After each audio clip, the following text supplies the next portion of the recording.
It's Kevin. Welcome to Relationship Ready. Today, we're going to talk about coping skills. We're going to give you a couple examples of coping skills. We're going to try to apply them to your daily life. We all have coping skills. Just depends on what you're coping with. So, right now, take a moment and think about, what are you coping with? What are you trying to deal with? What are you trying to get through? Because you are successfully getting through something right now. Could be a family thing, could be a work thing, could be a friend thing, could be a relationship thing. But they're all affecting how you're dealing in your relationships right now.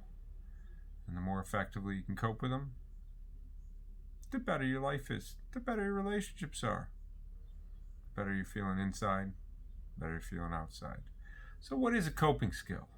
A coping skill is any strategy that you use to be able to manage your emotions, your thoughts, your behavior. Any strategy. Right now, watching this could be a coping skill. Meditating can be a coping skill. Walking can be a coping skill. Self-talk can be a coping skill. What's self-talk? It's the messages you're telling yourself. You're like, I can deal with this. I can't deal with this. If you're going with the negative ones, you're not coping very well. So try to switch that. And we'll go through the self-talk a little bit more in a moment. But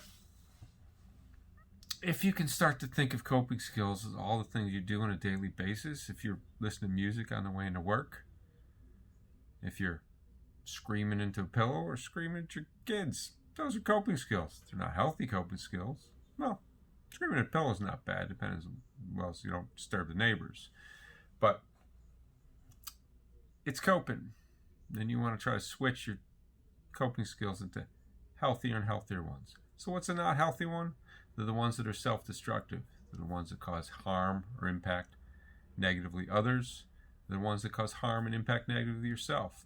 Smoking, drinking, drugging, those are coping skills too. They can become addictions, but they're coping skills too. And if you have that glass of wine at the end of the night and you're like, yeah, I just feel a little better because I'm a little less stressed, it's a coping skill. Maybe it's healthy. Some studies say yes, one glass of wine is good. And some maybe it's not, because maybe every night you're boozing. Maybe one glass, but you're boozing. So you kind of got to figure out what works for you. The strategies and the work is to be able to switch those negative, destructive coping skills down to the bottom of your list. Start at the top of the list with your healthy coping skills. Number one coping skill I recommend, one of the simplest ones there are. We're going to do it right now. That is, breathe. It's something you're doing already. Taking a moment to focus on that.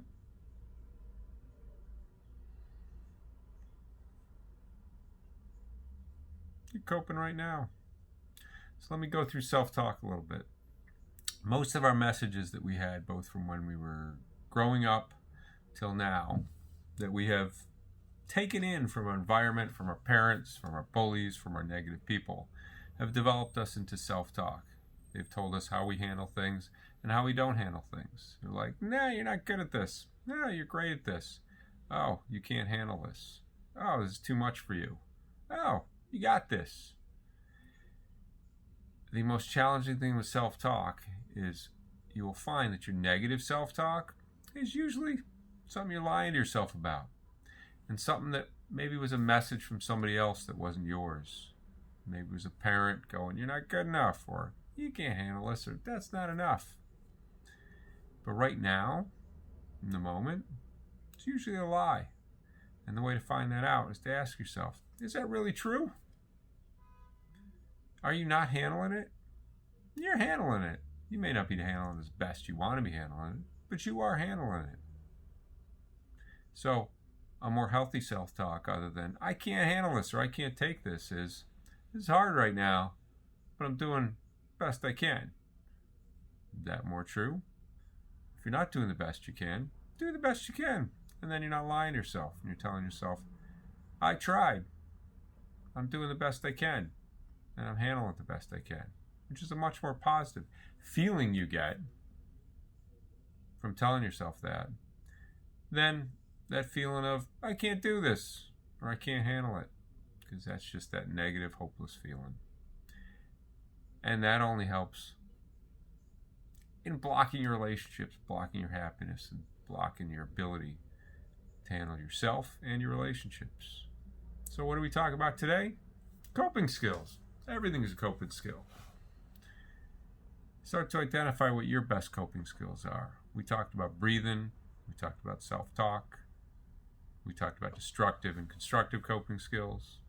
So take from this, make a list of your top coping skills. What's the one that works the best? And knock them down all the way down to the ones that work the worst. The worst is the most self-destructive. And start trying them from the top. Every time you need to cope with something, start with number one. See how far down you got to do. And if you get to the bottom and you still need to cope, what do? Go back to number one and build some other coping skills. If there's particular coping skills you want me to talk about, let me know. And we'll build on them. Because it's all about building. So you can be relationship ready. I'm Kevin. We'll see you next time.